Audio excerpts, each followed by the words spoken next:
Hey everyone, welcome back.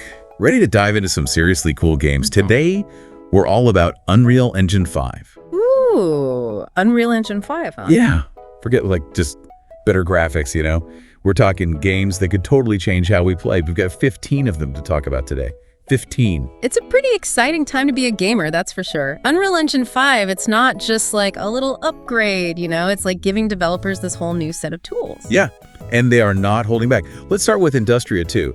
Imagine, 1980s East Berlin, right? Yeah. But instead of the wall coming down, you're stepping right into this parallel universe, and it's filled with, well, let's just say hostile. Doesn't even begin to describe it. Oh, yeah. This is the sequel to Industria. It's a cult classic. Oh, okay. This one picks up with Nora, and she's dealing with the fallout from her choices in this world that's just overrun by these terrifying machines. Okay, so what, like BioShock meets Terminator kind of vibe? Yeah, exactly. But with this really desolate, creepy atmosphere. Oh, that sounds amazing.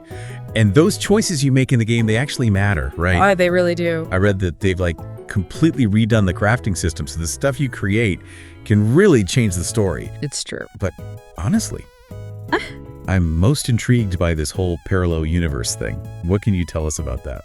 Well, it's not just there to look cool, you know? Okay. This parallel world, it reflects how this alternate Berlin has evolved, but in this really twisted industrial way. And it really plays with the psychological horror aspect, too. Oh, interesting. Imagine you're not just facing off against these monstrous machines, but also these, distorted reflections of our own world. Okay, now that's just creepy. Okay, let's switch gears to something else that's kind of unsettling, but in a different way. Okay. Let's talk about Chernobylite 2, Exclusion Zone. Oh, yeah. Exploring Chernobyl in any game is going to be intense, but this one throws in time travel too. Well, not time travel exactly. It's more like this thing they're calling plane walking. Plane walking. It's not just about moving between times. It's about shifting between different realities within the zone itself. Wait, so I can literally just walk into another dimension? Yeah. How does that even work in the game? So they use it for everything, like solving puzzles, Right. finding hidden areas, Okay. getting away from enemies, escaping danger. Wow. It adds a lot of strategy to the game. Just imagine, right? You're trapped by these stalkers, Yeah. and suddenly, boom, you shift to another reality where they can't touch you. That's awesome. It's like you've got an escape route built into the world itself. That's wild. It's like they took survival horror and then threw in this whole mind-bending sci-fi element. Exactly. And it plays into those classic themes, paranoia, not being sure what's real. Right. You never know what's waiting around the corner in this reality or the next. Oh man, that's intense. Okay, so from the ruins of Chernobyl to a land of magic and mystery, our next game is Avowed. February 2025 can't come soon enough. A big RPG set on this island called Living Lands. I'm so there. Yeah, and this one's made by Obsidian. Okay. The studio behind those huge RPGs, Pillars of Eternity, Fallout, New Vegas. So it's no wonder Avowed is one of the most hyped releases out For there. good reason, too. Yeah. And it's not just another fantasy RPG, right? Yeah. They're pushing the boundaries of world building, characters, combat. Just imagine a world where you can use swords and magic together, no problem. Yeah. And you can create a character that really matches how you want to play. It sounds awesome. It does. Now, one thing that's interesting is that Avowed won't have romance options, That's true, yeah. which seems like, I don't know, a weird thing to leave out. But it actually says a lot about what the developers care about. Right. Why do you think that is? Well, I think it shows they're focusing more on friendships, rivalries, really building up that world and how you fit into it. Okay, yeah. Imagine really complex friendships within your party or rivalries that, really mean something. It could be really cool. It could. It's like they're saying, hey, it's not all about romance. It's about belonging in this world. Yeah. Okay, hold on tight because this next one is a wild ride. We're talking Phantom Blade Zero, now dark fantasy, Chinese mythology, and a little steampunk thrown in for good measure. Love it. The trailer alone was amazing, but I need to know more about how it plays. Well, get ready for combat that's fast, fluid, and visually stunning. We're talking crazy combos, acrobatic moves, and supernatural powers. You give me those supernatural abilities. But it's not just about looking cool, right? What about the world itself? The world. Think ancient temples mixed with these huge mechanical structures, and all of it in incredible detail. Phantom Blade Zero takes history and fantasy and just blends them together, creating a world that's both familiar and totally unique. That's like stepping into a painting, but a painting made of like history and myth and pure imagination. Yeah. Before we get too lost in this fantastical world, let's bring things back down to Earth. Or, well, an alternate 1984 Britain, at least. Yeah, after a nuclear disaster, no less. Yeah. All right, 5 years after. The game is Atomfall, and it looks at what happens to the world, to us, when things go really wrong. It's a chillingly plausible look, for sure. This one isn't really about zombies so much, though. No. It's more about how people treat each other when everything falls apart. Human nature at its best and worst, right? Okay, so we're talking resource management, tough choices. Yeah. Maybe even some sneaking around. Oh, absolutely. Imagine Britain, like, completely gripped by paranoia. Resources are super scarce, there's no real government, and these cults are popping up everywhere. Cults. Oh, that's not good. Yeah, and every decision you make in Atomfall, it impacts the world, people around you. Wow, so it really makes you think about who to trust. Exactly. Who to trust, who to turn on, how far you'll go to survive. It's like Metro Exodus, but with this whole, like, British sense of dread. I'm getting chills just thinking about it. Okay, speaking of tension, how about a game where death isn't just a setback, it's game over? Oh, you mean Into the Dead, Our Darkest Days. They really mean it when they say every bullet counts in this one. No kidding. Yeah, you're up against hordes of zombies. 1980s Texas, A&D permadeath. Yep. One wrong move, you're starting all over. Talk about pressure. It really makes you think, doesn't it? Every fight, you're weighing the risks. Totally. Like, do I search for supplies, knowing I could get caught? Or play it safe, but maybe run out later? Exactly. It's a constant balancing act. It's like a choose-your-own-adventure, but with zombies and way higher stakes. Okay, if the constant threat of a zombie apocalypse is too much, maybe something a little more chill. How about crafting some high-tech gear and exploring alien planets in Gravity Forge? Now, that's a game that really shows off what Unreal Engine 5 can do. Right. A huge open world, all these crazy creatures, views that'll blow you away, and you can craft and explore forever. I'm getting a No Man's Sky meets Subnautica vibe with a little Satisfactory thrown in. What kind of crafting are we talking here? This isn't just like putting sticks together to make a hut. Oh. You're building complex gadgets, serious weapons, even vehicles so you can handle all the different environments. Okay, that sounds amazing. But all this, it seems like almost too much for a single-player game. Any chance of multiplayer? So right now it's mainly single player, but the developers have said that they might add multiplayer later on. Ooh. Imagine that.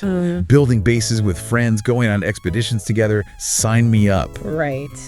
Okay, for now, let's put down the futuristic tech and pick up some swords. We're going back in time to ancient Mesopotamia in Blood of Mehran. This one's going deep into history and mythology. Action-adventure, but really immersive. I can't wait. I mean, reading about ancient civilizations is one thing, but to actually be there in the game. It's a whole different experience, right? Totally. And Blood of Mehran doesn't skimp on the combat either. There are tons of fighting styles to master. Swords, bows, stealth, even hand-to-hand. So it's not just about being in this incredibly detailed world, but also about how you make your mark on it. I'm already hooked. So is it a set story, or is there freedom to choose your path? From what we've seen, you've got options. You get to shape your own destiny in this world. I like the sound of that. Okay, brace yourselves, because our next stop is going to be intense. We're venturing into the frozen wasteland of Decadent. Ooh, this one's gonna test your sanity. I'm ready. It's set in the 1920s, but an alternate Arctic, and it mixes brutal combat with psychological horror. Okay, so not just jump scares, but like deeper stuff that messes with your head. Exactly. It really gets under your skin. They even have a sanity system that affects how you play. Oh, wow. How does that work? So the more your sanity drops, the more distorted your view of the world gets. It can mess with your fighting, your decisions, everything. Whoa, that's wild. So it's like Call of Cthulhu meets Amnesia, but freezing cold. I can already feel the chills. Okay, how about a little nostalgia before we go completely insane? Let's talk about Metal Gear Solid Delta. Snake Eater. This isn't just a remaster. They're completely rebuilding the classic Snake Eater from scratch with Unreal Engine 5. Best of both worlds, right? Exactly. You get the original thrill, but with modern graphics and gameplay. What kinds of changes are we talking? Well, the story and voice acting are the same, but the controls, the stealth mechanics, the environments, they're all updated. It's like stepping back in time, but everything's been polished up and modernized. Okay, speaking of visuals, let's talk about Unrecord. This one has some of the most realistic graphics I've ever seen, and the perspective is wild. Yeah, it's all from the body cam of your character, right? Yep, you're seeing everything through that lens. It really blurs the line between the game and reality. I've seen the footage. It's almost scary how real it looks. But is the body cam just a gimmick, or does it actually change how you play? Oh, it's not a gimmick. It changes everything. How much you can see, what you're aware of. You have to think tactically, especially in a firefight. Like Rainbow Six Siege, but Yeah. with that found footage feel. Okay, from the streets to the post-apocalypse now, with the Defiant. This world is brutal. Humanity's barely holding on. You're scavenging for resources, fighting mutated creatures, just trying to survive. Classic post-apocalyptic stuff, but what makes the Defiant different? Well, the combat system is amazing. You can switch between fighting up close and personal or from a distance, no problem. Oh, cool. And the world itself is beautiful, even though it's in ruins. It's like that weird beauty of a world that's kind of terrifying, but you can't look away. So, is there a set story, or can you choose your path? It has a branching narrative, so your choices really matter. You could play through it multiple times and have a completely different experience. I love that. Okay, last stop on our Unreal Engine 5 journey, and this one's a doozy. Get ready to dive into the ocean millions of years in the future with Glaciered. 65 million years to be exact. Humans are long gone, and a new ice age has changed everything. You play as this underwater creature, exploring what's left of our civilization and fighting off some strange, beautiful creatures. It sounds incredible and a bit creepy. The way they use Unreal Engine 5, especially ray tracing, is amazing. Yeah. The underwater environments are some of the most realistic and beautiful I've ever seen. What kind of stuff will we see down there? Imagine swimming through these bioluminescent forests, exploring coral reefs, running into these crazy creatures that look like they're from another planet. It's like they took Subnautica, added some Avatar, and then threw in a little bit of the Abyss for good measure. And it's not just about looking pretty glaciered, makes you a real part of that world. Oh, how so? You can customize your character, their abilities, their gear, so you can survive in all these different underwater places, and when you run into trouble... I can just picture it. You know, exploring these old shipwrecks, dodging bioluminescent predators, uncovering the secrets of this lost world. Right. It makes you think about what could happen, how life finds a way, even when things are really, really tough. But hey, let's dry off for a bit. Okay. Yeah, Trade the ocean for the city. We've got the Precinct next. Oh yeah, the Precinct. This one looks wild. Classic 80s cop movie, but with this crime thriller twist. And every day is different. Exactly. You're a rookie cop right out of the academy, stuck in the worst part of town. Averno City, they call it. Averno City. Sounds charming. Tell me about it. Every shift, something new pops off. Crimes, plot twists, chances to be a good cop or not. Ooh, I like where this is going. But you know, these procedurally generated games, they can be a bit hit or miss. Sometimes they feel samey, you know. What makes the Precinct stand out? They put a lot of work into making this world feel real, feel unpredictable. The crimes you solve, the bad guys you chase, even just talking to people, it's all different every time you play. So no two playthroughs are the same. Nope. You might start with a simple robbery, then suddenly you've got a hostage situation, or a routine traffic stop uncovers some huge conspiracy. Whoa, okay, I'm getting chills. This is like Sleeping Dogs meets Miami Vice, but with a whole lot of randomness thrown in. I love it. Okay. Last but not least on our Unreal Engine 5 adventure, we've got Hell Is Us. This one's a mystery wrapped in beauty action adventure, set in this war-torn world, crawling with these creatures that are, well, there's something else. Yeah, the trailers, they're haunting, you know. Beautiful, but kind of terrifying at the same time. But I heard it's a tough game.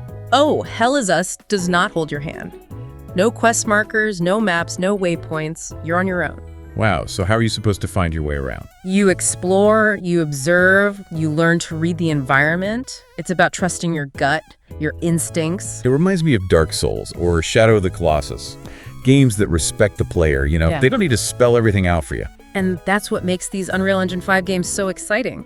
They're not afraid to try new things, to be different. It's almost too much. In a good way. I mean, there's so many amazing games coming out, each one pushing the limits of what games can be. The future of gaming is looking bright, that's for sure. Yeah. And with Unreal Engine 5 leading the charge, who knows what's next? Who knows? But I bet it's going to be awesome. Yep. Well, that's all the time we have for today. Thanks for joining us on this deep dive into the world of Unreal Engine 5. What a lineup. Until next time. Happy gaming, everyone!